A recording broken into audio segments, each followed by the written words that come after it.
Hey guys, welcome back to Quanta. And guys, myself Viru sir, founder and director, Quanta Institute Jaipur. And this is lecture number 3 on scattering theory in quantum mechanics. In the previous lecture, we have done classical scattering theory. And now, obviously, quantum description of scattering. और जो quantum description होगा यहाँ पर topic देखो, quantum description of scattering of two spinless and non relativistic particles. तो खास चीज़ क्या है कि दोनों पार्टिकल स्पिनलेस है और नॉन रिलेटिविस्टिक है, मतलब उनका जो वेलोसिटी है वो v लेस देन c है। अच्छा, तो पहले तो यही समझो कि ऐसा क्यों, ठीक है। तो देखो, स्पिनलेस इसलिए माना है, अगर हम स्पिन कंसिडर कर रहे होते हैं, तो जो स्पिन का इफेक्ट है वो उसकी वजह से थोड़ा डिफरेंशियल क्रॉस सेक्शन अलग वे में लिखते हैं, टोटल क्रॉस सेक्शन थोड़ा अलग वे में लिखते हैं। तो जो स्पिन का जो इफेक्ट है वो हम अभी कंसिडर नहीं करना चाहते हैं, क्योंकि हम सिंप्लिसिटी रखना चाहते हैं। पहले बहुत कॉम्प्लेक्स चीज़ है ये, इस वजह से स्पिन लेस कंसिडर किया है। तो फिर स्पिन अगर कंसिडर करते तो चीज़ें कैसे होती, उस चीज़ को चैप्टर के एंड में हम बात करेंगे। एक टॉपिक है scattering of identical particles.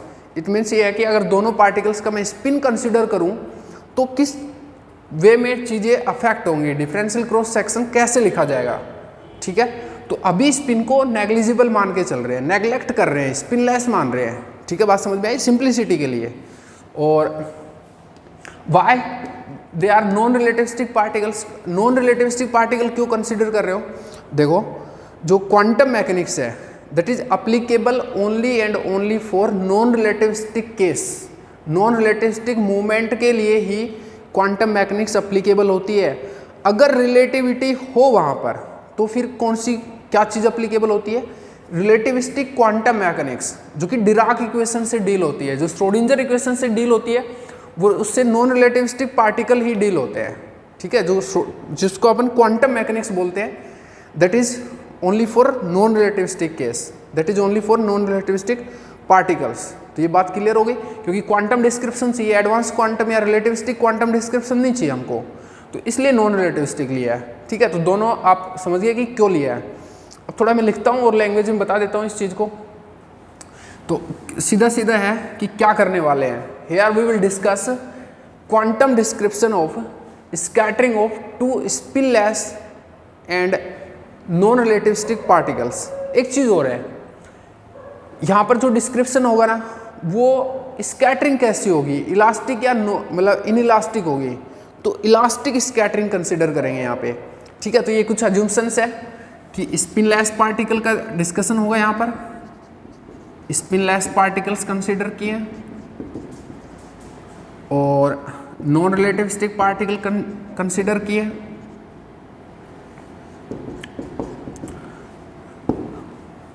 Non relativistic particles है, और एक थोड़ा की पॉइंट में लिख देता हूँ, उसके बाद मैं थोड़ा लैंग्वेज में भी लिखूंगा ताकि आपको क्लियर रहेगी चीज़ें क्या हो रही हैं।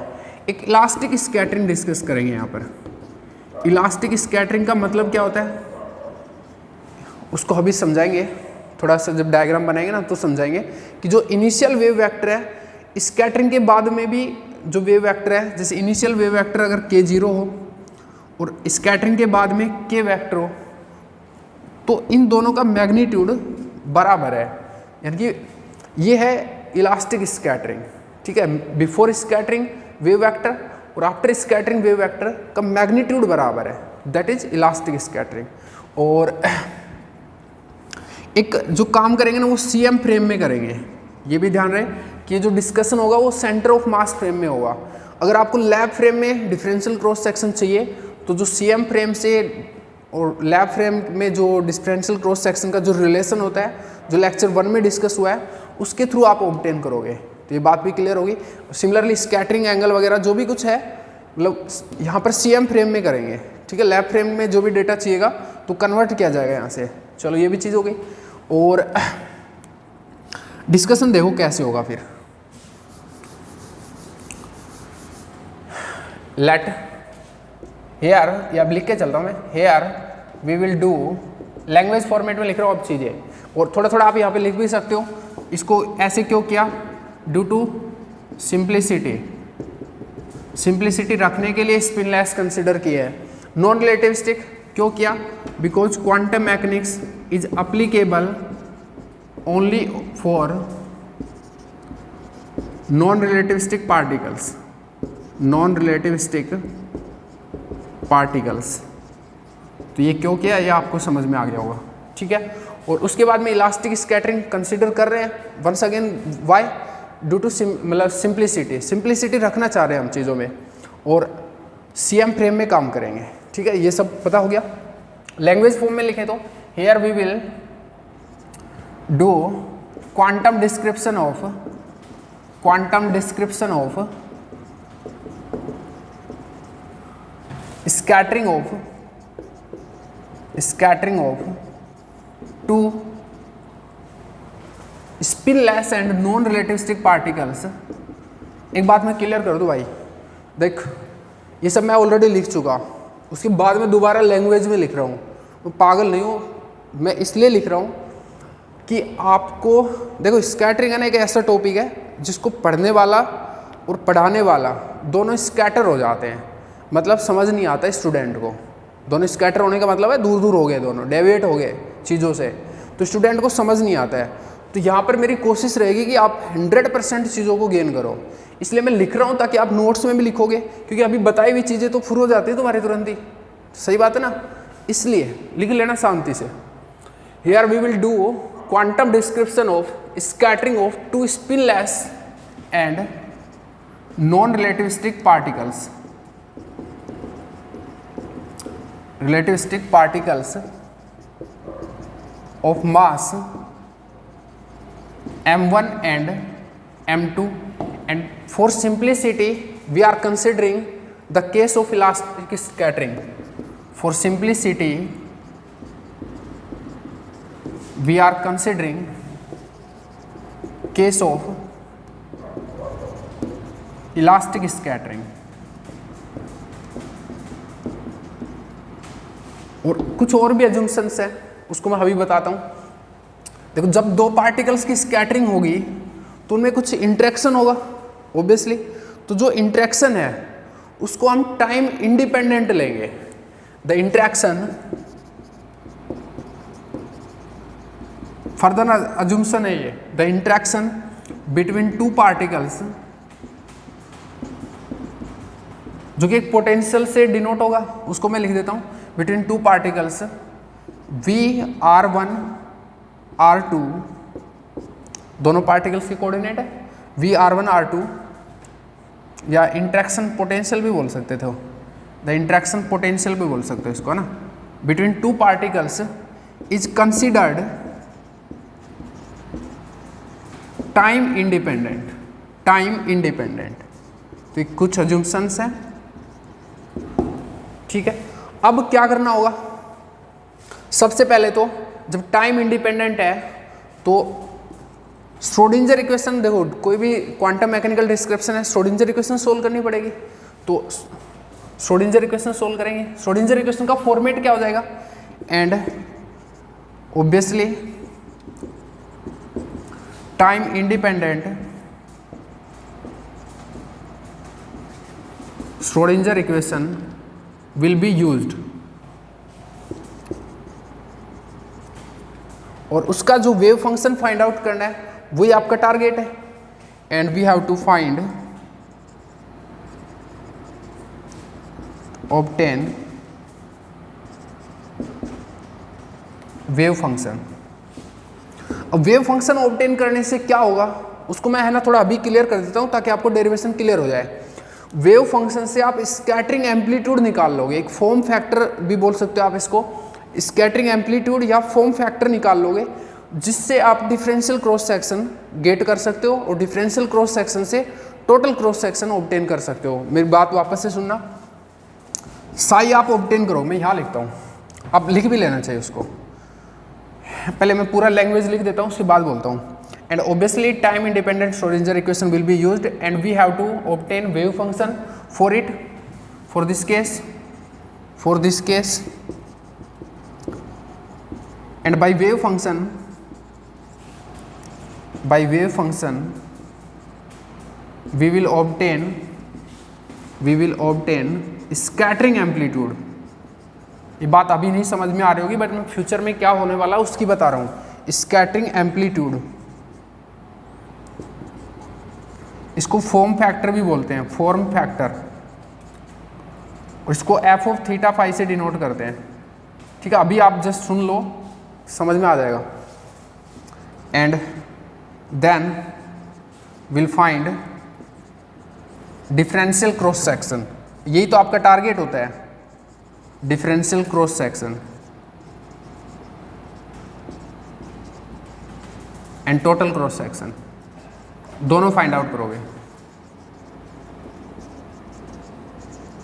ठीक है, तो श्रोडिंजर इक्वेशन के लिए वेव फंक्शन ऑब्टेन करना सबसे पहले जरूरी है। ठीक है, और एक चीज और है यहां पर कि जो श्रोडिंजर इक्वेशन होगी वो कैसी हो जाएगी, फिर अभी कैसी होगी श्रोडिंजर इक्वेशन, कैसे लिखी जाएगी। And Schrodinger equation will be written as, third point है, will be written as following. कैसे लिखी जाएगी श्रोडिंजर इक्वेशन? देखो, टाइम इंडिपेंडेंट पोटेंशियल है तो time independent Schrödinger equation use होगी। कैसे होगी भाई? Minus H cut square by 2m del 1 square first particle के लिए, और minus H cut square by 2m, ये m1 ये m2।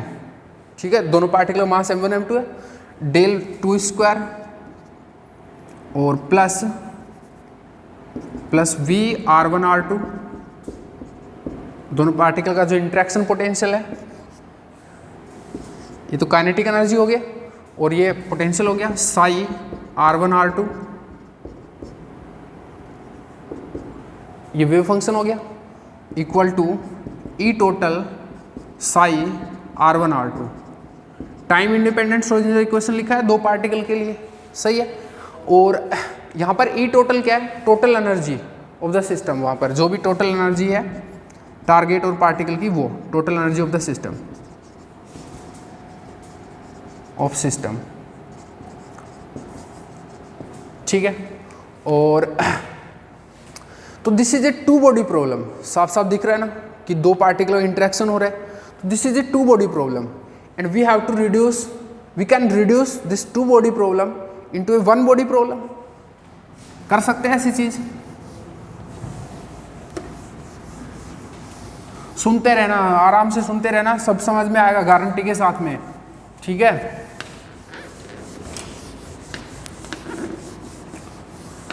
अभी तक मैं श्रोडिंजर इक्वेशन लिखा है जो राइट नाउ हमारे पास सिस्टम है। भाई स्कैटरिंग क्या है? दो पार्टिकल का इंटरेक्शन ही तो होगा, तो इंटरेक्शन पोटेंशियल वहां पर इंक्लूड कर दो और इस श्रोडिंजर इक्वेशन सोल्व कर लो, वेव फंक्शन ऑब्टेन होगा। वेव फंक्शन से आप बता ही रहे हो कि फॉर्म फैक्टर आ जाता है, मैं बता रहा हूं, तो वो कैसे आ जाता है वो बता देंगे अभी थोड़ी देर में। And this is a two body problem, and this two body problem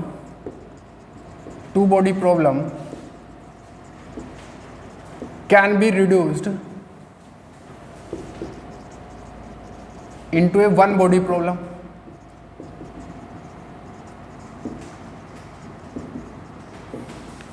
कैसे? हमेशा ये कर सकते हैं।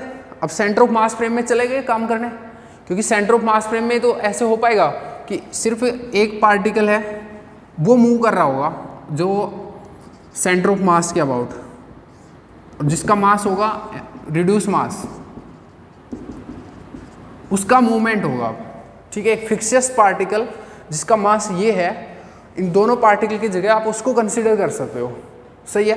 तो टू बॉडी प्रॉब्लम को वन बॉडी में कन्वर्ट कर लिया, टू बॉडी प्रॉब्लम था, इसको वन बॉडी में कन्वर्ट कर लिया आपने you.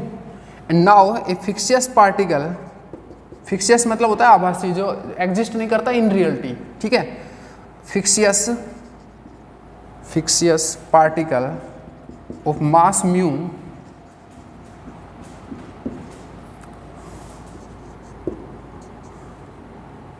will be moving there in this potential, ठीक है।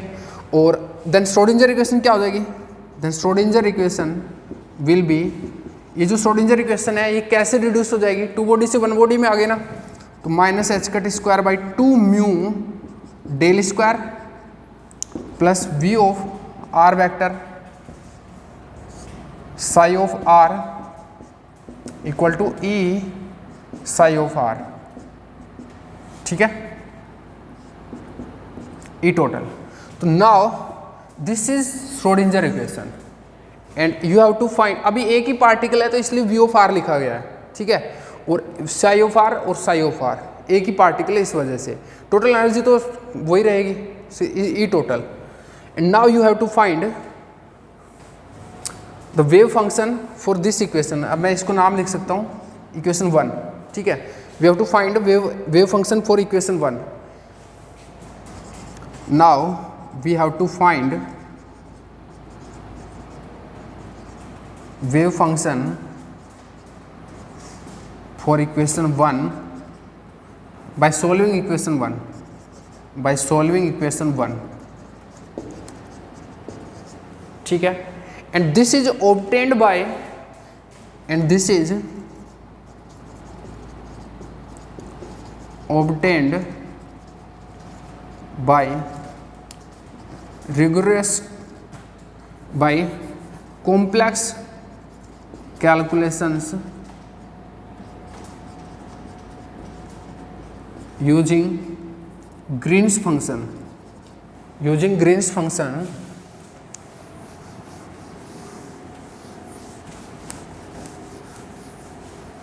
using Green's function as following।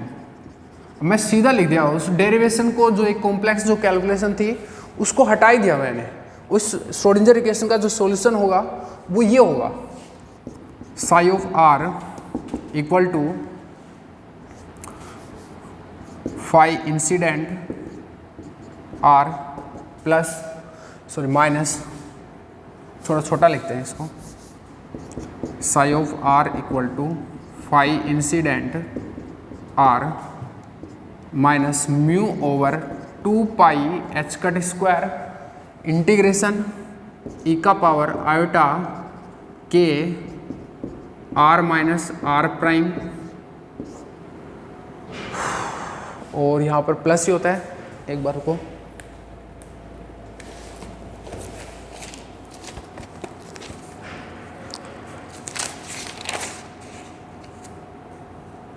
हाँ, आर माइनस आर प्राइम का मोड, और यहाँ पर आएगा V of R prime psi of R prime D cube R prime. तो ये आपका सॉल्यूशन ऑब्टेन होता है श्रोडिंजर इक्वेशन को सोल्व करने के बाद में, ठीक है।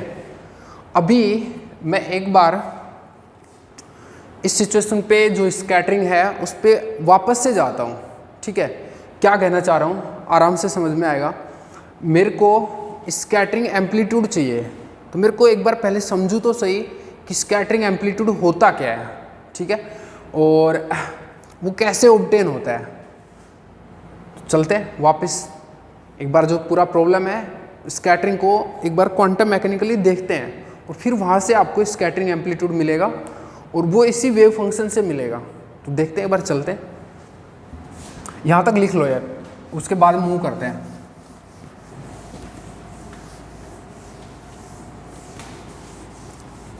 इसको इक्वेशन 2 दे देना, खास इक्वेशन है, ठीक है।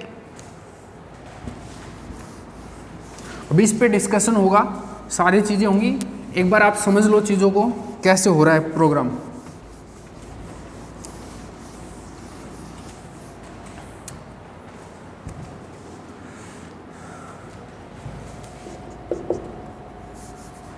स्कैटरिंग एम्पलीट्यूड,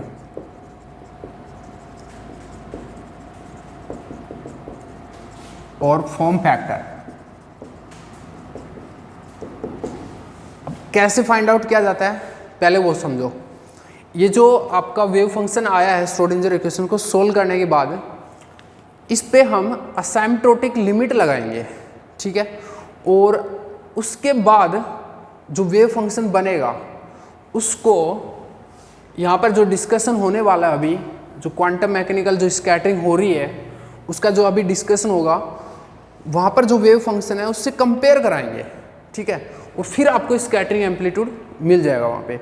उससे क्या होगा वो फिर बाद में बात करते हैं, ठीक है। मैं एक बार लिख देता हूँ कि to find scattering amplitude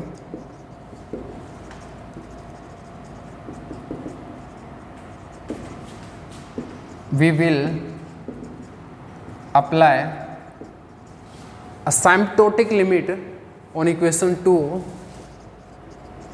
asymptotic limit on equation 2, and will compare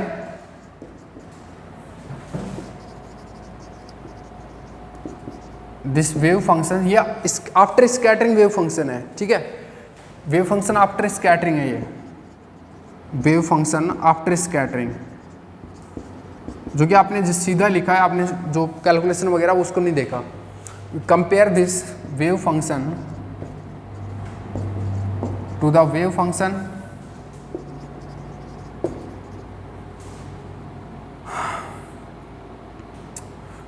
wave function in asymptotic limit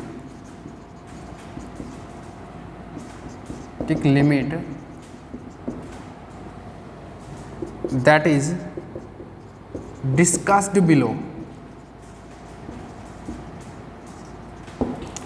असाइम्प्टोटिक limit में वेव फंक्शन क्या होगा उससे कंपेयर कराएंगे और फिर आपको स्कैटरिंग एम्पलीट्यूड मिलेगा। और ये जो स्कैटरिंग मतलब असाइम्प्टोटिक लिमिट में वेव फंक्शन कैसा होगा उसको अभी देखते हैं, ठीक है। तो उसके लिए एक बार जो स्कैटरिंग हो रही है ना उसको क्वांटम मैकेनिकली देखते हैं कि क्या हो रहा है एक्चुअल में वहाँ पे। देखो चलो,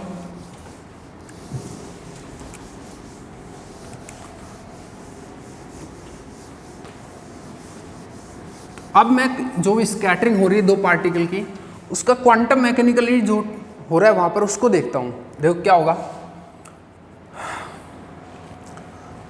कि एक पार्टिकल है आप पे, टारगेट है, ठीक है। टारगेट को यहाँ पर कैसे डिनोट किया जाता है क्वांटम में? पोटेंशियल से, ठीक है।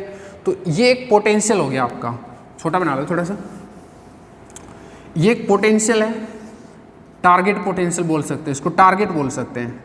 टारगेट एक पोटेंशियल है V ऑफ R, ठीक है, पोटेंशियल से डिनोट होता है।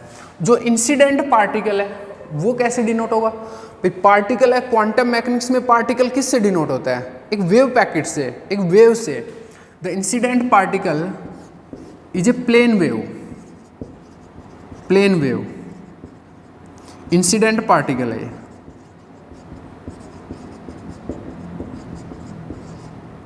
क्योंकि एक वेव पैकेट है ये, ठीक है ना। और लेट ये है ना आपका जेड एक्सिस हो, इस टाइप से ये जेड एक्सिस हो, तो ये प्लेन वेव है जो कि जेड एक्सिस डायरेक्शन में ट्रेवल कर रही है।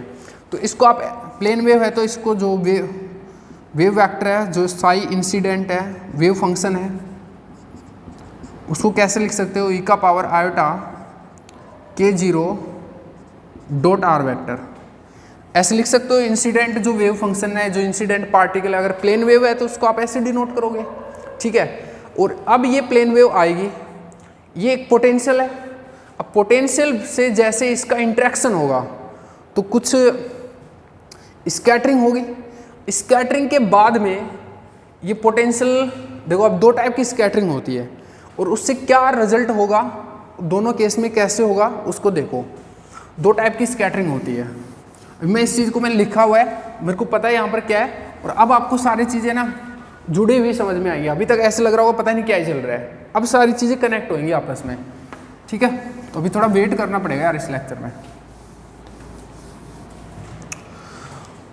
तो अभी दो टाइप की स्कैटरिंग होती है। एक तो होती है आइसोट्रोपिक स्कैटरिंग,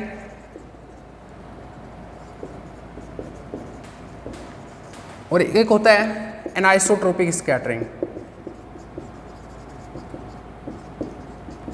अब दोनों केस में सिचुएशन क्या होगी उसको सुनना। आइसोट्रोपिक स्कैटरिंग का मतलब है पोटेंशियल से, मतलब पोटेंशियल इस टाइप से इंटरेक्ट कर रहा है, इस टाइप से अफेक्ट कर रहा है कि जो स्कैटर्ड वेव है वो स्फेरिकली सिमेट्रिक है, स्फेरिकली सिमेट्रिक है, ये स्कैटर्ड वेव है, ठीक है। तो जो isotropic in case of isotropic scattering, the scattered wave, the spherically scattered, the scattered wave, the scattered part, एक मिनट रुको, the scattered wave is spherically symmetric, spherically symmetric का मतलब है कि इस टाइप से ये एक स्फेयर फॉर्मेट में बाहर आएगी, ठीक है। ये वेव है, ये दूसरा, ये पोटेंशियल है, मैं इसको थोड़ा सा ऐसे कर देता हूँ डिफ्रेंशिएट करने के लिए, ठीक है। और जहाँ तक पोटेंशियल है उसको बोलते हैं स्कैटरिंग रीजन, ठीक है। ये स्कैटरिंग सेंटर बोला जाता है, ठीक है। आप ये चीज़ लिख लें, ये स्कैटरिंग सेंटर है और ये पूरा रीजन है, स्कैटरिंग रीजन है। और ये स्फेरिकली जो वेव है, स्कैटर्ड वेव जो प्रोड्यूस हुई है वो है। आइसोट्रोपिक के केस में ऐसी होती है।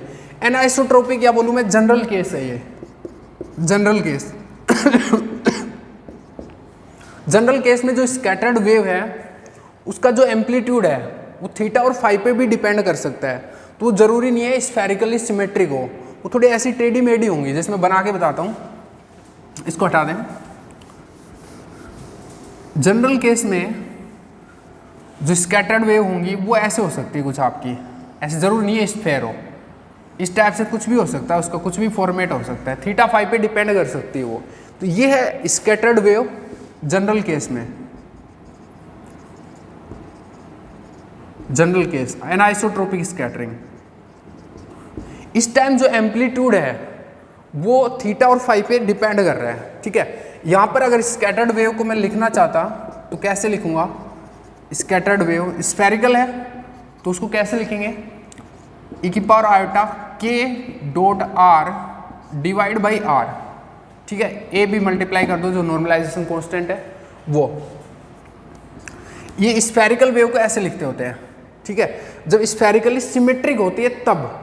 अब आइसोट्रोपिक के केस में तो सिमेट्रिक थी तो उस टाइम ये, ठीक है, थीटा फाई वगैरह कहीं नहीं आ रहा आपके, क्योंकि वो स्फेरिकली सिमेट्रिक है, सिर्फ r पर डिपेंड करेगा, ठीक है। 1/r क्यों लगाते हैं?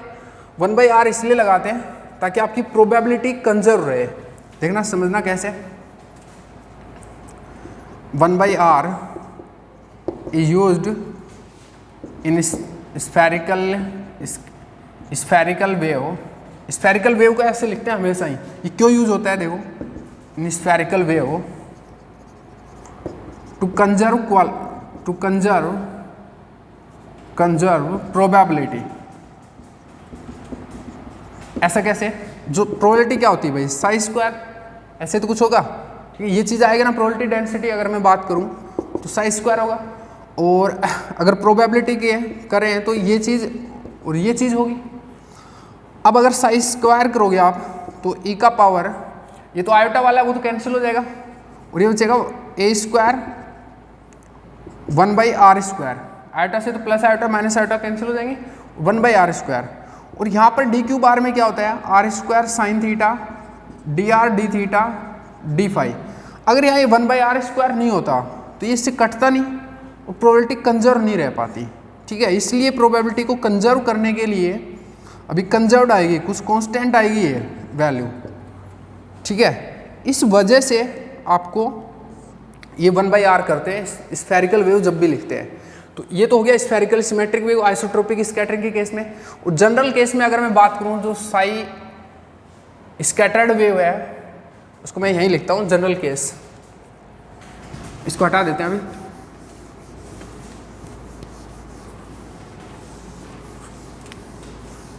इन जनरल केस या isotropic scattering, in general case the scattered wave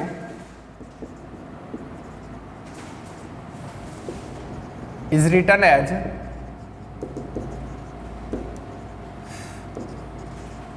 कैसे लिखी जाएगी भाई स्कैटर्ड वेव?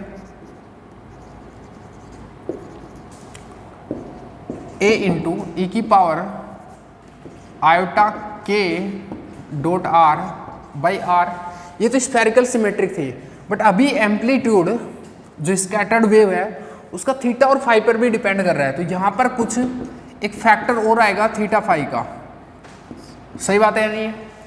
इस थीटा फाई को बोलते हैं, ये जो एफ है यार, F theta phi is scattering amplitude, is scattering amplitude, scattering amplitude. और यही आपको फाइंड आउट करना है, ठीक है बात। और आगे अभी देखते हैं कैसे फाइंड आउट करेंगे, वो थोड़ा बहुत तो मैंने बता दिया पहले। और अगर टारगेट एजीमुथली सिमेट्रिक हो, मतलब अगर फाई के रिस्पेक्ट में, फाई एंगल के रिस्पेक्ट में सिमेट्रिक हो, तो ये सिर्फ थीटा का ही फंक्शन होता, ठीक है, सिर्फ थीटा का फंक्शन होता। बट जब मोस्ट जनरल केस है वहाँ पर थीटा और फाई दोनों का मतलब फंक्शन होगा, ठीक है। तो मोस्ट जनरल केस की बात की मैंने अभी। और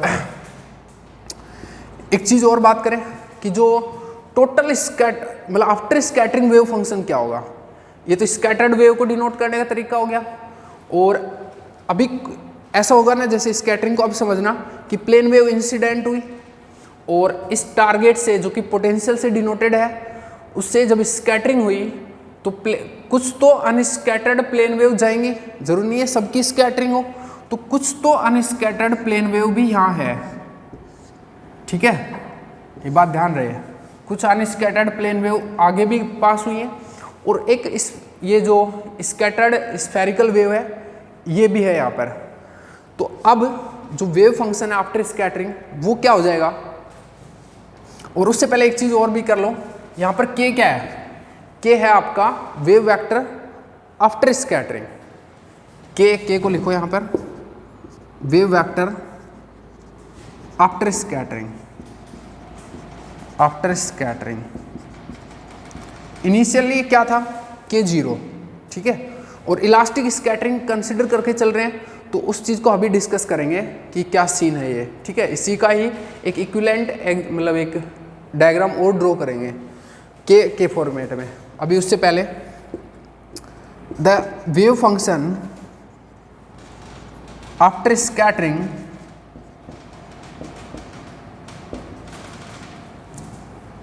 विल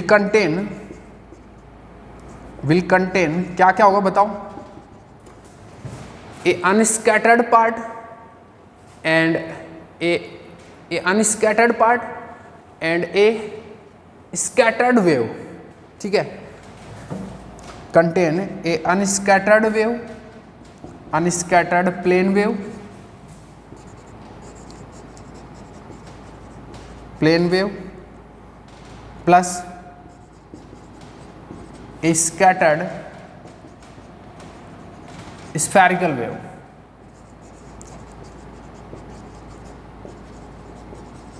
ये होगा। अब मैं बोलूं कि, और एक चीज़ और है, ये हम असाइम्प्टोटिक लिमिट में कर रहे हैं, ध्यान रहे, ये असाइम्प्टोटिक लिमिट में कर रहे हैं, the wave function in asymptotic limit. ये जरूरी है यार, भूल गया मैं। जो डिटेक्टर है वो काफ़ी दूर है, असाइम्प्टोटिक लिमिट का मतलब ये है। तो जो वेव फंक्शन जो भी लिख रहे हैं वो असाइम्प्टोटिक लिमिट में है। कैसे होगा वेव फंक्शन, जो स्कैटर्ड वेव है ये तो ये रही, जो अनस्कैटर्ड है वो ये रही, तो ये दोनों का एडिशन हो जाएगा। सही बात है कि नहीं है? लिखता हूँ मैं, वेव फंक्शन क्या हो जाएगा फिर। Hence wave function in asymptotic limit, hence after scattering wave function in asymptotic limit, in asymptotic limit will be कैसे होगा, psi r equal to, after scattering है ये, आफ्टर स्कैटरिंग है, ठीक है। एक तो ये पार्ट होगा e की पावर आयोटा, कुछ एक नॉर्मलाइजेशन कांस्टेंट ले लेते हैं, iota K 0 r plus A F of theta phi ई की पावर आयोटा के dot R divide by R. ये है आपका wave function after scattering in asymptotic limit. और जो आपने श्रोडिंगर इक्वेशन को सोल्व करके फाइंड आउट किया है वो है वेव फंक्शन, बट वो असिम्प्टोटिक लिमिट में नहीं है अभी, ठीक है। तो अगर मैं वहाँ पर असिम्प्टोटिक लिमिट लगाऊं और उस वेव फंक्शन को इससे कंपेयर करूं तो ऑब्वियसली मेरे को ये मिलेगा या नहीं मिलेगा। तो ये नेक्स्ट हमारा टारगेट है। और उससे पहले कुछ चीज़ें जो नॉर्मल सी बातें हैं उनको यहाँ पर डिस्कस कर लेते हैं, ठीक है। तो स्कैटरिंग एम्पलीट्यूड अभी फाइंड आउट करेंगे, बट उससे पहले कुछ और चीज़ें हैं उनकी बात करते हैं। देखो क्या होगा, एक इसी जो यहाँ पर डायग्राम बनाया, इसमें एक चीज़ और बनाना डायग्राम में, लेफ्ट या राइट में जहाँ पर भी आप बनाओ, मैं यहाँ बनाता हूँ उसको, ठीक है। क्या बनाना है, इस यहाँ बनाते हैं चलो, कि पहले तो क्या था, वेव वेक्टर ऐसे था जेड डायरेक्शन में, ठीक है। आपके पास जगह हो तो यहाँ बना लेना कि ऐसे वेव वेक्टर था इनिशियली k0, ठीक है। और फाइनली क्या हो गया, कुछ एंगल पर, एक एंगल थीटा पर हो गया, जो कि क्या है थीटा, यहाँ पर स्कैटरिंग एंगल है। ये है फाइनल वेव वेक्टर k। और सिंस इलास्टिक स्कैटरिंग है तो दोनों का मैग्नीट्यूड बराबर है। Wave vector before scattering and after scattering दोनों का मैग्नीट्यूड बराबर है, बिकॉज इलास्टिक स्कैटरिंग है। इलास्टिक स्कैटरिंग में ये चीज़ होती है, ठीक है भाई। तो ये डायग्राम जरूर बनाना कि ये इसका इक्विवेलेंट डायग्राम है, ठीक है। डेविएट हो गया, आपको अच्छी फील आती, बट यहाँ कर दो दैट सेम थिंग। और अब बात करते हैं कि मोमेंटम ट्रांसफर क्या होगा, ठीक है। चलते हैं और सीखो इस चीज़ को, मोमेंटम ट्रांसफर। नेक्स्ट एक छोटा सा टॉपिक है मोमेंटम ट्रांसफर।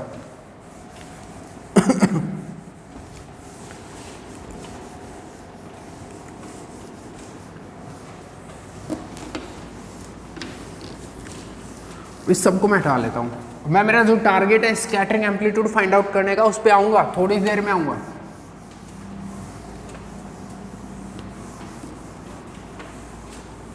उससे पहले फालतू की चीज़ें हैं लेकिन इंपॉर्टेंट है, उनको कर लेते हैं।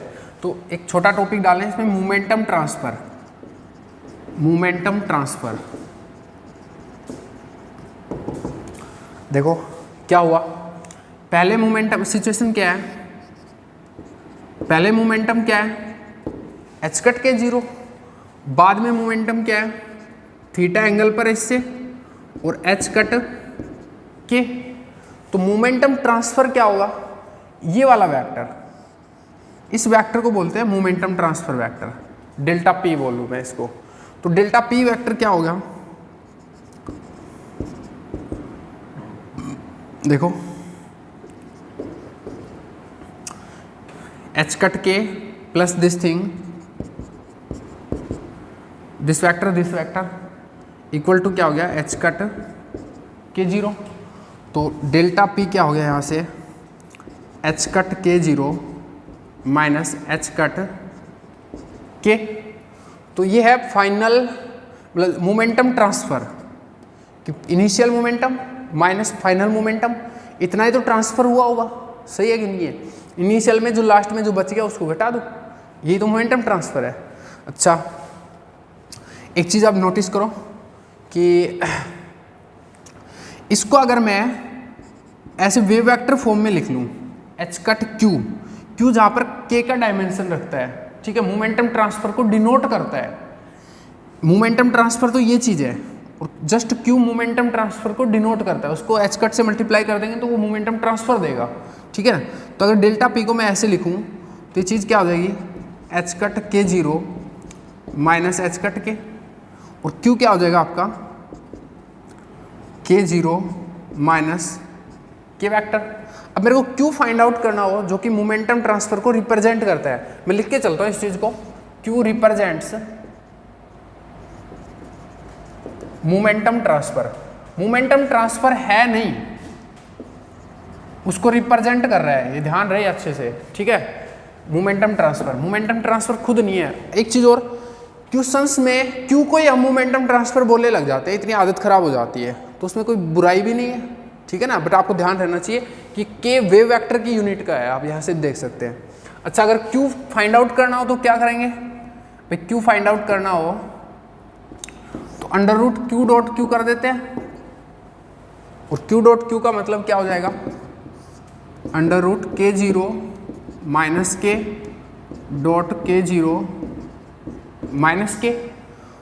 देखो यहाँ से क्यू वेक्टर यही तो है, और फिर ये क्या हो जाएगा, अंडर रूट इसका इसके साथ होगा के जीरो का स्क्वायर, डॉट प्रोडक्ट होगा तो के जीरो स्क्वायर प्लस इसका इसके साथ होगा के स्क्वायर, इसका और इसका इसका डॉट प्रोडक्ट होगा माइनस के जीरो डॉट के, इसका और इसका डॉट प्रोडक्ट होगा माइनस के डॉट के जीरो, और ऑर्डरिंग डॉट प्रोडक्ट मैटर नहीं करती, तो ट्वाइस ऑफ के जीरो के लिख सकते हो आप इसको, और ये हो गया आपका Q।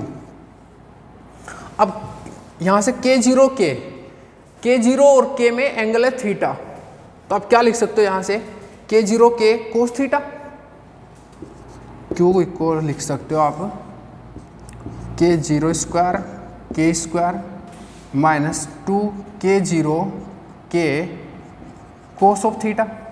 अब एक चीज, सिंस इलास्टिक स्कैटरिंग है, सिंस इलास्टिक स्कैटरिंग है, इसका मतलब जो मैग्नीट्यूड है के का वेव वेक्टर आफ्टर स्कैटरिंग और जो इनिशियल वेव वेक्टर है दोनों का मैग्नीट्यूड बराबर है, यानी कि के इक्वल टू के जीरो है जो यहाँ पे आपने लिख रखा है। तो अगर मैं ये चीज डालूं यहाँ पर तो क्यू क्या हो जाएगा, ये के स्क्वायर और ये 2k स्क्वायर कोस थीटा, तो ये हो गया 2k square plus 2k square cos theta. बिल्कुल सही बात है। इसको मैं आगे कैसे लिख सकता हूँ, देखो आगे कैसे लिख सकता हूँ मैं, 2k स्क्वायर को बाहर ले लेता हूँ तो q इक्वल टू हो गया √2k और under root 1 plus cos theta. सही है। और कोस 2 थीटा का फॉर्मूला क्या होता है, ये होता है 1 minus 2 sine square theta, 1 plus चाहिए ना यहाँ पे, तो 2 कोस स्क्वायर थीटा बाई 2। कुछ गलती हुई क्या, हाँ ये माइनस है ना, यहाँ पे माइनस आएगा, ठीक है। तो कोस 2 थीटा का फॉर्मूला क्या होता है, 1 minus 2 sine square theta by 2, और 1 माइनस कोस 2 थीटा क्या हो जाएगा,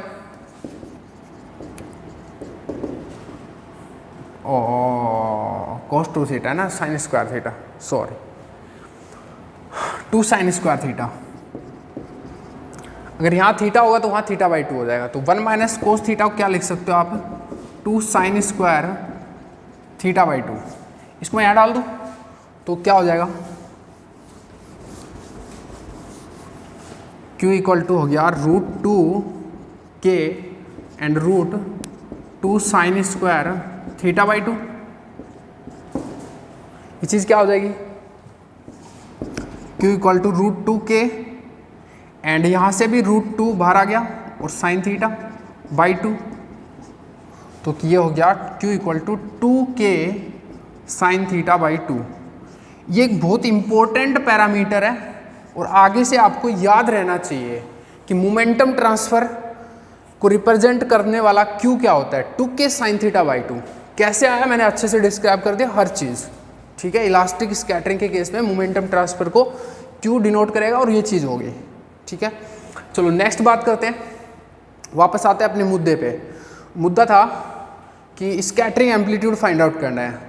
उससे पहले एक चीज़ और कर लेते हैं कि स्कैटरिंग एम्पलीट्यूड आ जाएगा तो आप differential cross section find out करना आपका टारगेट है अल्टीमेटली, तो वो क्या रिलेशन है दोनों के बीच में, और फिर उस पर आएंगे, ठीक है। थोड़ा सा धैर्य और रखना पड़ेगा, पेशेंस रखना पड़ेगा। तो नेक्स्ट है relation between scattering amplitude and differential cross section, क्योंकि अगर आपको मिल भी गया तो आपको पता तो होना चाहिए ना कि यूज कहाँ करना है। ओके, नेक्स्ट टॉपिक है रिलेशन बिटवीन स्कैटरिंग एम्पलीट्यूड यानी कि form factor and differential cross section, क्योंकि अगर आपका जो मेन टारगेट है वो स्कैटरिंग एम्पलीट्यूड फाइंड आउट करना है तो बात यह है कि अगर स्कैटरिंग एम्पलीट्यूड अगर आप पे आ गया तो फिर डिफरेंशियल क्रॉस सेक्शन उससे कैसे फाइंड आउट करोगे? तो देखो रिलेशन क्या होता है, D sigma over D omega जो कि डिफरेंशियल क्रॉस सेक्शन है, this is equal to K over K zero F of theta phi की मोड का स्क्वायर। मोड का स्क्वायर का मतलब है एफ स्टार इंटू एफ, ठीक है, F star theta phi into F theta phi. तो मोड का स्क्वायर का मतलब ये चीज़ है, ये रिलेशन है, जनरल रिलेशन है। और in case of elastic scattering एक चीज़ होती है, क्या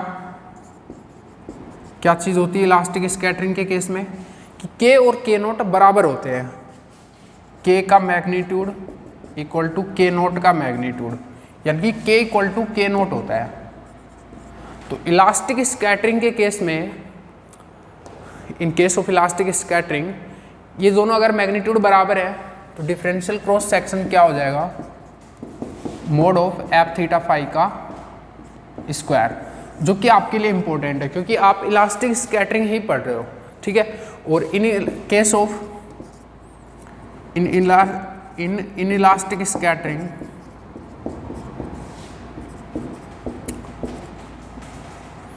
के नोट के बराबर नहीं होता, उस टाइम आपका यही फॉर्मूला हो जाएगा, उस टाइम ये हो जाएगा K by K naught F of theta phi का मोड का स्क्वायर।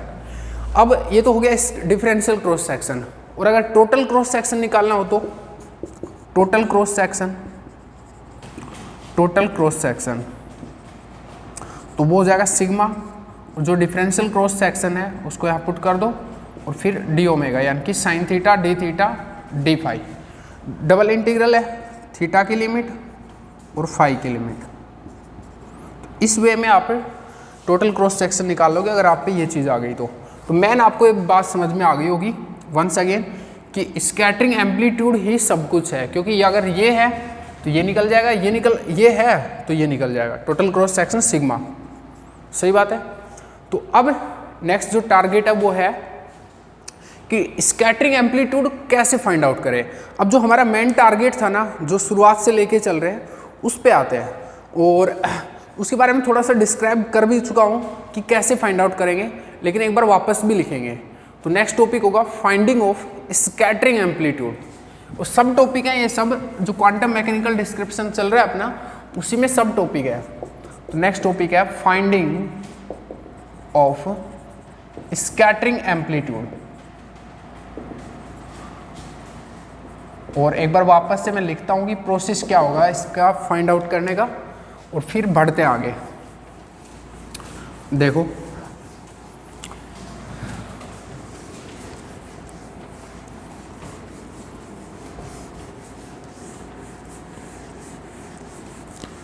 क्या प्रोसीजर है कि जो श्रोडिंगर इक्वेशन से जो वेव फंक्शन ऑब्टेन हुआ है उसके ऊपर असिम्प्टोटिक लिमिट लगा के जो वेव फंक्शन ऑब्टेन होगा उसको जो वेव फंक्शन असिम्प्टोटिक लिमिट में है उससे कंपेयर करा देंगे, ठीक है।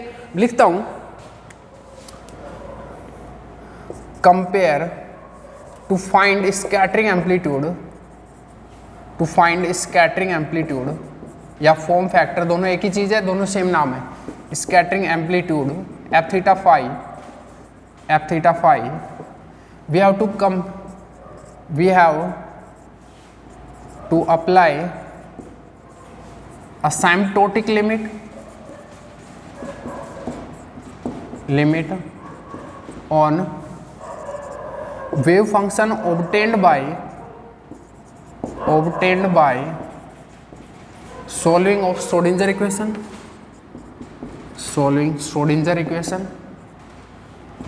और क्या चीज़ था वो भी बता देता हूँ मैं, साई ऑफ आर था, उस चल पूरा लिख देता हूँ एक बार, Schrodinger equation and compare it with wave function in asymptotic limit.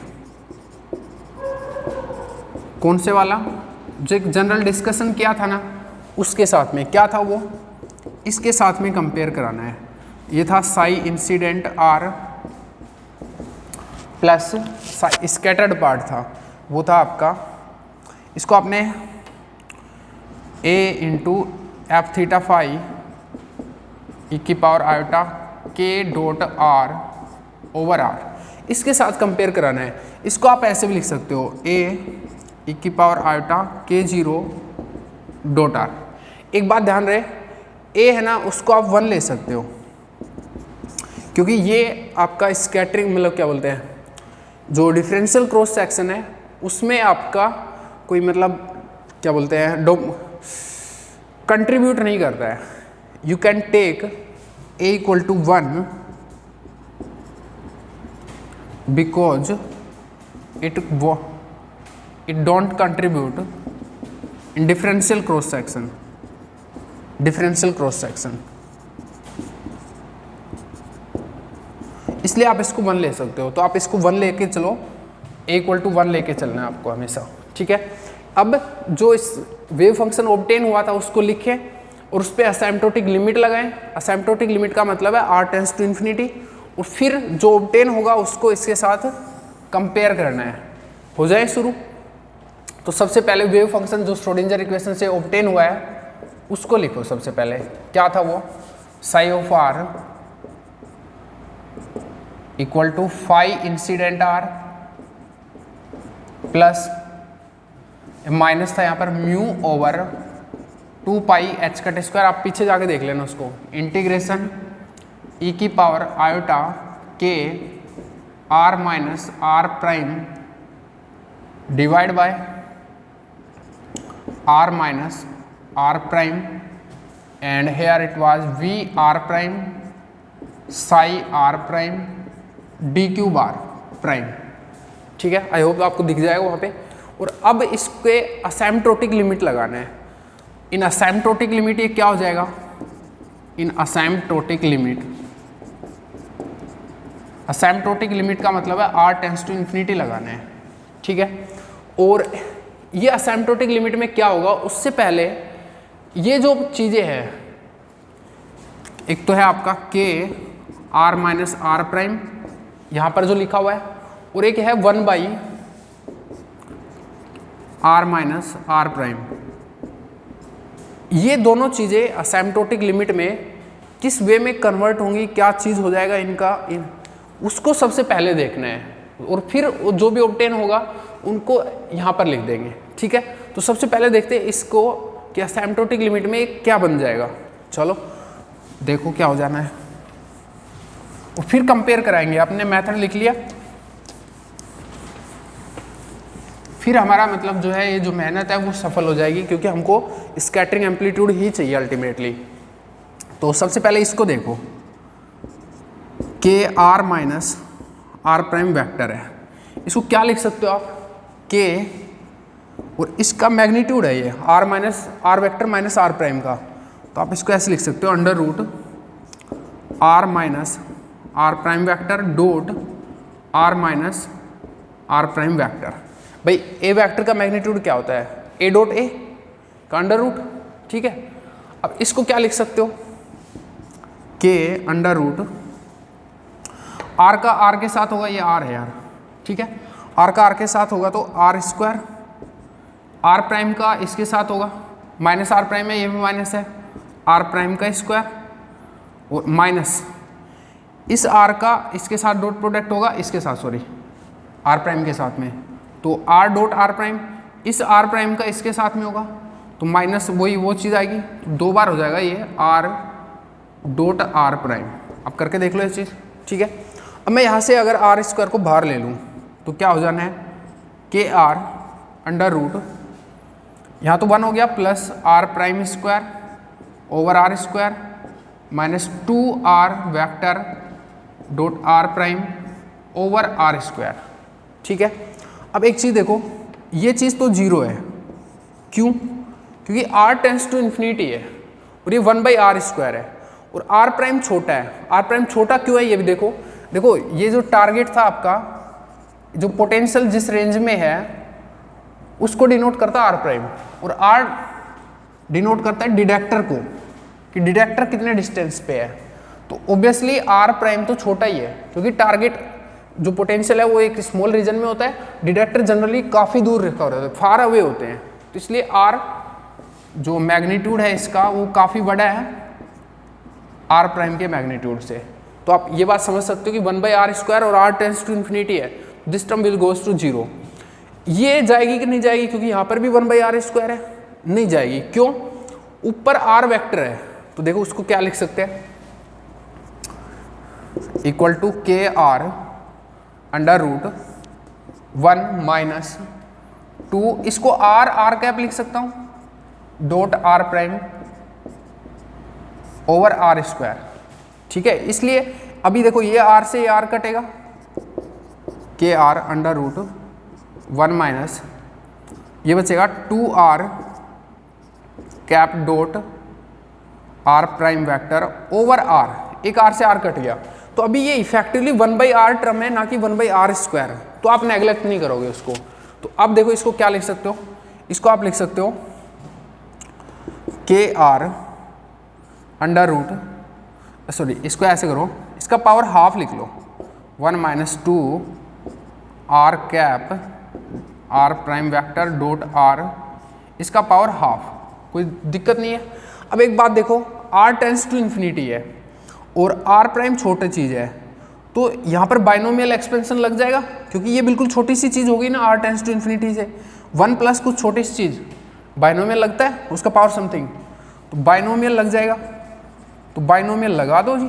Binomial से क्या होगा, KR 1 - ये जो पावर है यहाँ पर आगे मल्टीप्लाई हो जाएगी, तो 2 ऊपर था ही, हाफ मल्टीप्लाई होगा, तो क्या हो जाना है, r cap dot r prime over r, 2 और हाफ कट गया आपस में, बाकी सब तो यही रहना है। अब इस KR को अंदर मल्टीप्लाई कर दो, तो 1 है, तो KR माइनस ये KR अंदर मल्टीप्लाई होगा, r से r कटेगा और ये बचेगा KR cap dot r prime. अब एक चीज़ और देखो, ये r वेक्टर था आपका ना, और ये है डिटेक्टर की साइड में, इस पॉइंट से स्कैटरिंग सेंटर से जो K वेक्टर है कि किस डायरेक्शन में पार्टिकल स्कैटर हुआ है, स्कैटर्ड वेव वेक्टर है ना, तो K वेक्टर भी इसी डायरेक्शन में ही तो है, क्योंकि डिटेक्टर तो उसको ऑब्टेन कर रहा है, पार्टिकल को उसको ऑब्जर्व कर रहा है, तो इधर ही तो गया है, तभी तो आपको पता लगा है कि वो इस डायरेक्शन में गया है, क्योंकि डिटेक्टर से ही तो पता लगता है। तो K वेक्टर भी इधर ही है, मतलब K वेक्टर आपके r कैप डायरेक्शन में ही है। तो एक बात देखो, अगर K vector r cap direction में है, तो जो K r कैप है वो K वेक्टर हुआ नहीं हुआ, बिल्कुल magnitude into direction K vector. तो अब क्या हो जाएगा ये चीज़, इसको मैं यहाँ लिख देता हूँ, ये हो जाएगा KR minus K vector dot r prime vector. ठीक है, तो ये चीज़ आपकी ये बनी है, ये आप ध्यान रहे। अब इसको देखते हैं कि क्या हो जाएगा। तो पहले मैं इसको लिख देता हूँ कंक्लूसिवली यहाँ पर, कि इस चीज़ को मैं ये लिखने वाला हूँ फ्यूचर में, इसको लिख देता हूँ मैं कि इसको लिखना आप KR minus K dot r prime. अब देखते हैं 1/दिस स्टफ क्या हो जाना है असिम्प्टोटिक लिमिट में, उन दोनों को फिर पुट करेंगे, फिर कंपेयर कराएंगे और फिर हम पे स्कैटरिंग एम्पलीट्यूड आएगा। चलो काफ़ी नज़दीक हैं हम, बढ़ते चलो। तो अब नेक्स्ट देखते हैं, इधर ही देख लो, चलो 1/r माइनस r प्राइम, इसको कैसे लिखेंगे, वापस से मैग्नीट्यूड है किस वेक्टर का, तो 1/√r minus r prime vector dot with itself, खुद के साथ भी डॉट प्रोडक्ट कर दिया। तो देखो 1/, अंदर क्या हो जाना है, इसका हो जाएगा r² plus r prime square minus 2r dot r prime, अभी तो किया ही था, सही है। यहाँ से r² वो बाहर ले लेता हूँ, तो हो जाएगा 1/r और 1/√, ठीक है, कोई दिक्कत नहीं है। r² बाहर लिया तो यहाँ बच गया 1 प्लस r प्राइम का square over r² minus 2r cap, इस r वेक्टर को मैं r कैप लिख लूँ dot r prime over r²। ठीक है, एक स्टेप थोड़ा सा कम कर दिया क्योंकि आपको ऑलरेडी पता चल गया चीज़ें। ये चीज़ जीरो हो जाएगी क्योंकि 1/r² टर्म है, तो ये हो जाएगा 1/r और ये हो गया 1 माइनस 2r से r कट जाएगा, तो r cap dot r prime divide by r का पावर, ये रूट में नीचे था तो मैं -½ पावर कर लो जी, बिल्कुल कोई दिक्कत नहीं है। अब बाइनोमियल लग जाएगा क्योंकि r टेंड्स टू इन्फिनिटी है, ऊपर छोटी चीज़ है तो बाइनोमियल लगा दो। बाइनोमियल लगाने से क्या हो जाना है कि जो ये पावर है यहाँ के मल्टीप्लाई हो जाएगी, तो 1 प्लस 2 माइनस माइनस से प्लस हो गया, 2 से हाफ कट जाएगा, तो r cap dot r prime over r। अब इस 1/r को अंदर मल्टीप्लाई कर दो, तो 1/r क्योंकि 1 है plus r cap dot r prime vector over r² क्योंकि 1/r और ये नीचे r² है। ये टर्म वापस से जीरो हो गई क्योंकि 1/r² हो गई, तो ये अल्टीमेटली क्या बचा फिर 1/r। तो जो ये चीज़ है कि 1/r minus r prime vector asymptotic limit में 1/r लिखा जाएगा। बिल्कुल क्लियर है।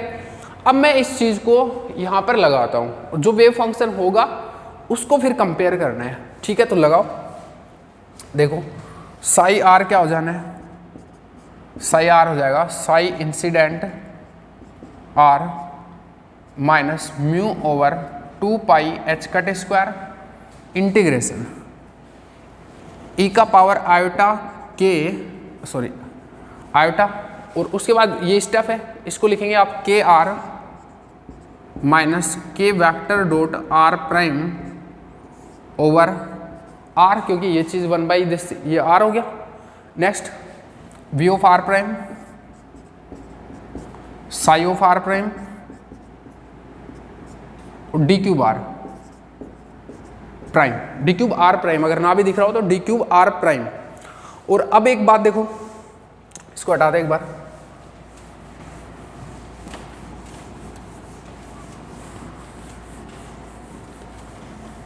अब एक बात देखो कि इंटीग्रेशन है ना वो r प्राइम कोऑर्डिनेट पर है, क्योंकि देखो आप d क्यूब r प्राइम, तो जो भी r वाली चीज़ें हैं वो एज ए कॉन्स्टेंट है इंटीग्रेशन के अंदर, उनको आप बाहर ले सकते हो, बिल्कुल ले सकते हो, ले लो। तो Sai of r vector Sai incident r minus mu over 2πh² और e की पावर आयोटा के आर बाहर आ जाएगा, डिवाइड बाई r बाहर आ जाएगा, ठीक है। और इंटीग्रेशन e का पावर आयोटा माइनस आयोटा बचेगा क्योंकि माइनस है, के dot r prime and v of r prime psi of r prime d cube r prime, ठीक है।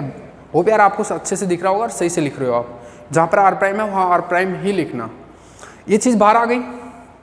अब कंपेयर कराते हैं। Now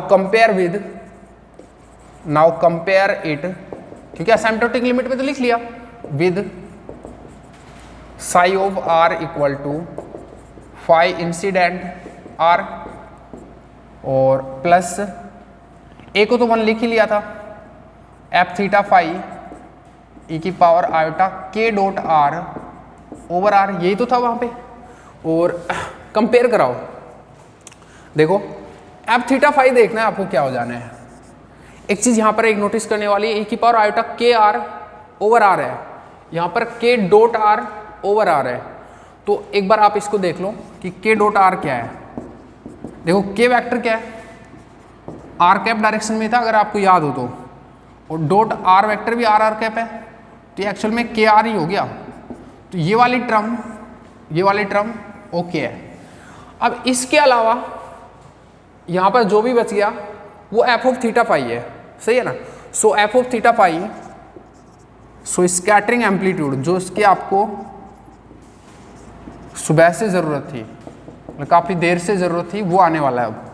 so F of theta phi क्या हो जाएगा, यहाँ पर प्लस है, यहाँ माइनस साइन है, तो minus mu over 2πh² integration and this stuff and this is what e to the power minus iota k dot r prime v of r prime vector, देखते रहे वहाँ पे psi of r prime D cube R prime, this is your scattering amplitude, ठीक है, यह form factor, और ये है तो आप सब कुछ कर सकते हैं, ठीक है। तो ये हो गया आपका quantum description of scattering of two particles, and this was elastic scattering and you have treated it in centre of mass frame, ठीक है। और नाउ नेक्स्ट टॉपिक क्या होगा, नेक्स्ट टॉपिक है वेरी इंटरेस्टिंग, बोर्न सीरीज, ठीक है, वो next lecture में करूँगा, लेकिन उससे पहले मैं उसका एक ट्रेलर देता हूँ आपको तगड़ा वाला, ठीक है। चलो आपको ट्रेलर देता हूँ, नेक्स्ट टॉपिक है, अब मैं हटा देता हूँ इन सबको, नेक्स्ट टॉपिक है बोर्न सीरीज।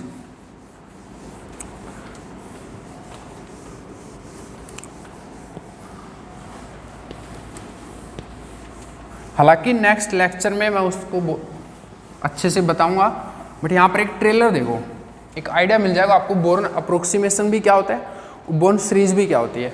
देखो नेक्स्ट टॉपिक है बोर्न सीरीज, मैं यहाँ पे लिखता हूँ बोर्न सीरीज, टॉपिक है बोर्न सीरीज, ठीक है। और मैंने वेव फंक्शन को नहीं मिटाया, ठीक है।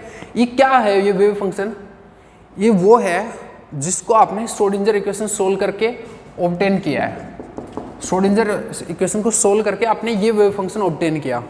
बट आप है ना कई देर से अंधे हो, आपने एक चीज़ नोटिस नहीं की, देखो क्या, आपने साई ऑफ आर ऑब्टेन किया है, बट साई ऑफ आर यहाँ पर भी है भाई, उसमें कोऑर्डिनेट ही तो चेंज हुआ है, वो तो इंटीग्रेशन की वजह से, इंटीग्रेशन में हर जगह आर लिख दो, एक ही बात है वो तो या कुछ और लिख दो, मतलब साई ऑफ आर प्राइम आपको तभी आएगा जब साई ऑफ आर पता होगा, आर वेक्टर पता होगा, सही बात है कि नहीं।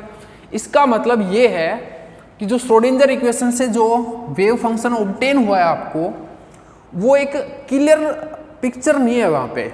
वो क्या हुआ कि wave function itself is in with in the integrand, जो इंटीग्रल साइन है उसके अंदर खुद है वहाँ पर, ठीक है। तो अब इस टाइप की सिचुएशन में अगर आपको वेव फंक्शन ऑब्टेन करना है तो इटरेटिव मेथड यूज करने पड़ते हैं, जैसे न्यूमेरिकल एनालिसिस में आप इटरेटिव मेथड यूज करते हो, ठीक है। पहले कुछ अज्यूम कर लेते हो, उस रूट को फाइंड आउट करते हो, रूट पहले कुछ अज्यूम कर लेते हो, फिर उस रूट को फाइंड आउट करते हो, फिर जो फाइंड आउट है उसको वापस रखते हो, फिर एक बेटर रूट फाइंड आउट करते हो, फिर उसको रखते हो, एक और क्लोज रूट फाइंड आउट करते हो, उसको वापस रखते हो, फिर एक क्लोज रूट फाइंड आउट करते हो।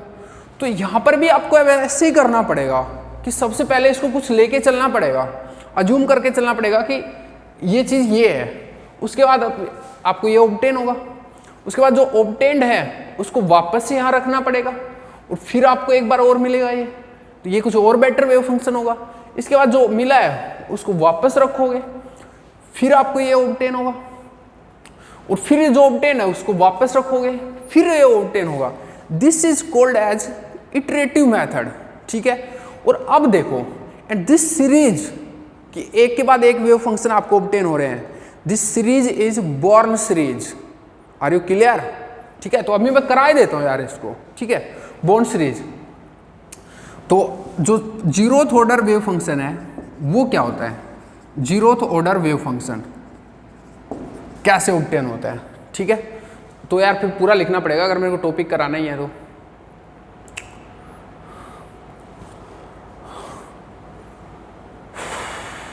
चलो करा देता हूँ, थोड़ा लैंग्वेज लिख लेते हैं। You may notice here that, you may notice that the wave function obtained by solving Schrodinger equation, by solving Schrodinger equation itself contains psi, wave function psi of r, wave function psi of r in the integrand, integral sign के अंदर खुद ही है, इसका मतलब clear picture नहीं है। So if you want to find, so in this particular case,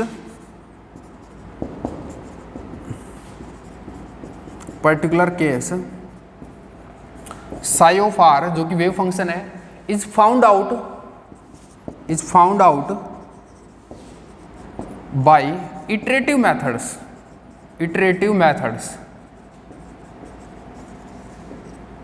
ठीक बात है, इटरेटिव मेथड से फाइंड आउट होगा as we do in numerical analysis. अगर किसी को नहीं समझ में आया तो मैं लिख देता हूँ, as we do in numerical analysis.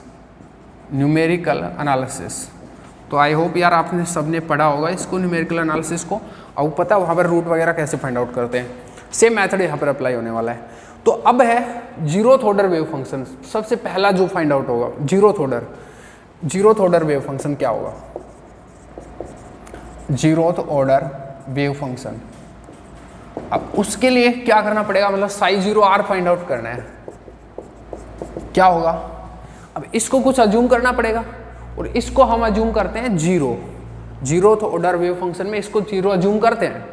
तो अगर इसको जीरो अज्यूम करेंगे तो ये क्या हो जाएगा, फाई इंसिडेंट आर ही हो जाएगा, क्योंकि ये वाला पार्ट पूरा जीरो हो जाएगा। इंटीग्रल में जीरो साइन है तो पूरा ही जीरो हो जाएगा, सिर्फ ये वाला पार्ट बचेगा। This is zeroth order wave function. बिल्कुल क्लियर है। यहाँ पर क्या किया आपने, we have assumed psi of R equal to zero in the integrand में जो साई ऑफ आर था उसकी जगह मैंने जीरो माना है। ठीक है। और second order wave function first order wave function कैसे आएगा? फर्स्ट ऑर्डर वेव फंक्शन जो साई ऑफ आर है फर्स्ट ऑर्डर, वो कैसे आएगा? फर्स्ट ऑर्डर है इसलिए मैंने साई फर्स्ट लिख दिया यहाँ पे। साई फर्स्ट कैसे आएगा? ऑब्वियसली आप क्या करोगे, अब साई जीरो आर को यहाँ पर यूज करोगे। सही बात है, कर दो तो। और साई जीरो आर क्या है? Phi incident R. तो क्या हो जाना है, phi incident are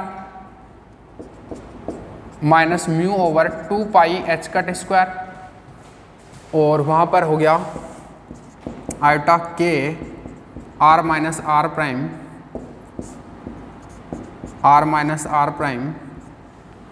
we of R prime, और यहां पर होगा साई इंसिडेंट आर प्राइम, क्योंकि साई जीरो को वहां पर पुट कराना पड़ेगा। आप एक बार लिख भी सकते हो कि यहाँ पे साई जीरो आर प्राइम और D cube R prime.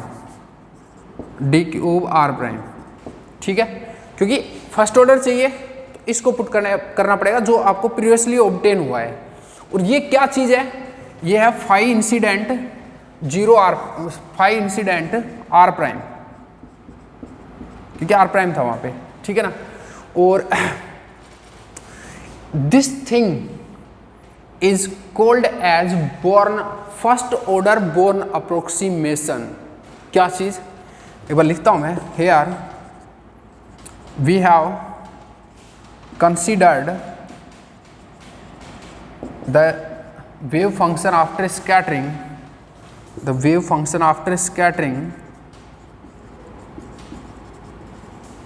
as psi incident। जो इंसिडेंट वेव फंक्शन था वही आपने कंसीडर किया आफ्टर स्कैटरिंग में। देखो कैसे, क्योंकि जो आप ऑब्टेन करते हो वो क्या होता है, आफ्टर स्कैटरिंग। तो यहाँ पर जो वेव फंक्शन था आपका, ये जो लिखा है, ये आफ्टर स्कैटरिंग तो वेव फंक्शन है। इसको आपने क्या माना है यहाँ पर, साई इंसिडेंट आर। बिल्कुल सही बात है कि नहीं है? दिस थिंग, ये जो आपने माना ना यहाँ पे वेव फंक्शन आफ्टर स्कैटरिंग को साई इंसिडेंट आर माना है, this thing is first order Born approximation. This thing is first order Born approximation. I hope आपको समझ आया होगा।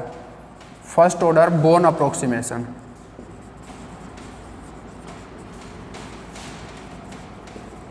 ठीक है, इस पे बहुत अच्छे से चर्चा होगी फ्यूचर में, बट आपको एक बार इनिशियली समझ आ गया होगा कि एक्चुअल में है क्या।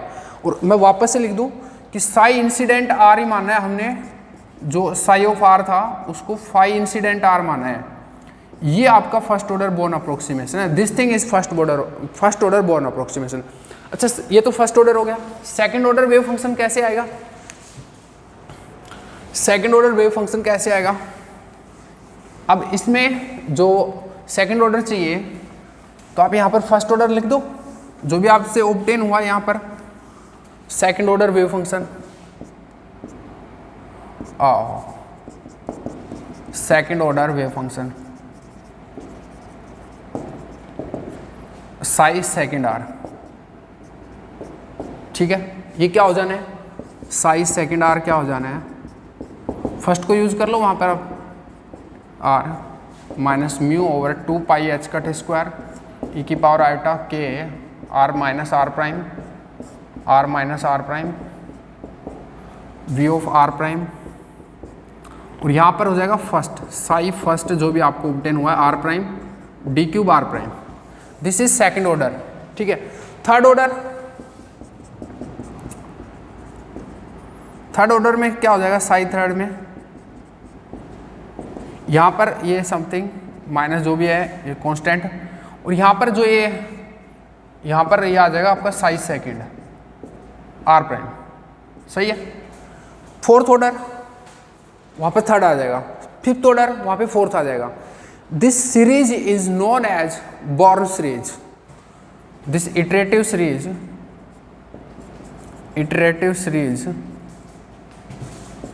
इज नोन एज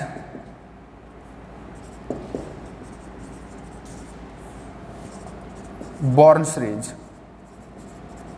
बहुत सही, तो बॉर्न सीरीज आई थिंक आपको क्लियर है, और फर्स्ट ऑर्डर बोर्न अप्रोक्सीमेशन भी क्लियर है।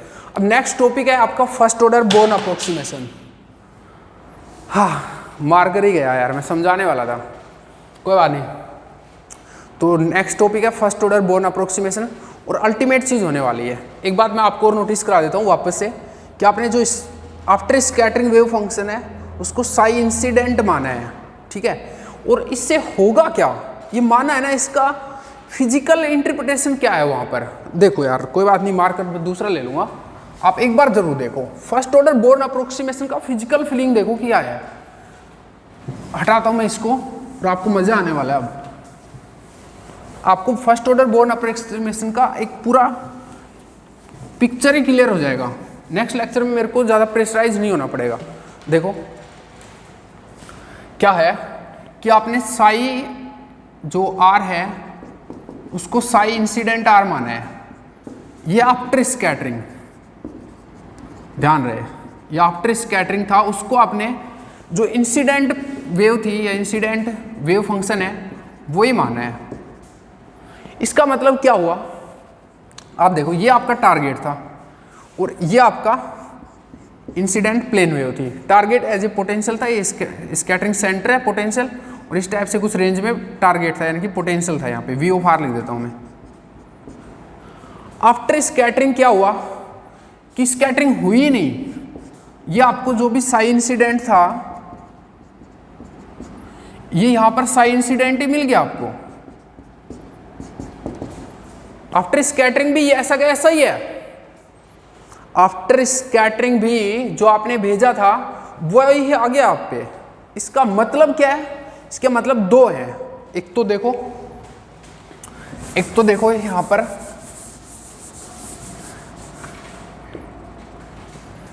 अगर ये जैसा गया वैसा वैसा आ गया, इसका मतलब स्कैटरिंग हुई नहीं।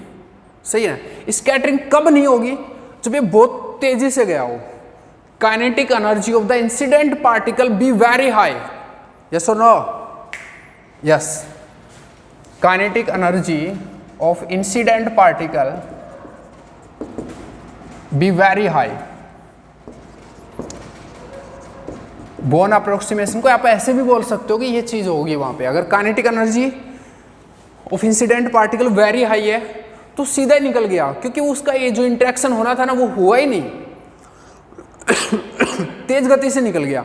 दूसरा देख, तेज था कोई बात नहीं, अगर ये पोटेंशियल बहुत स्ट्रांग होता ना तब भी कुछ ना कुछ तो डिफ्लेक्शन उसका कर ही देता। तेज जाते हुए पार्टिकल का भी कुछ ना कुछ डिफ्लेक्शन कर सकता था अगर ये पावरफुल होता तो। बट ये भी वीक पोटेंशियल है, तभी तो ये सीधा का सीधा निकल गया। तो V of R, the potential, the target potential V of R is weak। तो वीक पोटेंशियल था। This is Born approximation. Now you are clear, very very clear what is first Born. एक मैं देखो बोर्न अप्रोक्सीमेशन बोल रहा हूँ, actual में जो हमारे सिलेबस में है वो फर्स्ट ऑर्डर बोर्न अप्रोक्सीमेशन है। अब ये बड़ा सा नाम हो जाता है तो हम जस्ट बोर्न अप्रोक्सीमेशन भी बोल देते हैं इसको, ठीक है ना। तो ये बात ध्यान रहे, जब भी मैं बोर्न अप्रोक्सीमेशन बोल रहा हूँ मतलब फर्स्ट ऑर्डर बोर्न अप्रोक्सीमेशन की बात करूँगा, क्योंकि हमारे सिलेबस में सिर्फ और सिर्फ फर्स्ट ऑर्डर बोर्न अप्रोक्सीमेशन है। तो फर्स्ट ऑर्डर बोर्न अप्रोक्सीमेशन का मतलब क्या है कि incident particle have a high kinetic energy and the potential is weak, this is first Born approximation. Only then, अगर ये दोनों सिचुएशन है तभी आप ऐसा कर सकते हो कि जो स्कैटर्ड वेव फंक्शन है आफ्टर स्कैटरिंग जो वेव फंक्शन है वो इंसिडेंट के बराबर ही है, ठीक है। यही आपका है यहाँ पर देखो आप। तो this is today's lecture and let me meet soon in the next lecture and that will be on first order Born approximation entirely, ठीक है। वहाँ पर मैं वापस से डिस्कस करूँगा कि फर्स्ट ऑर्डर बोर्न अप्रोक्सीमेशन क्या है। ऑलमोस्ट यहाँ पर डिस्कस हो गया, तो मैं अब आगे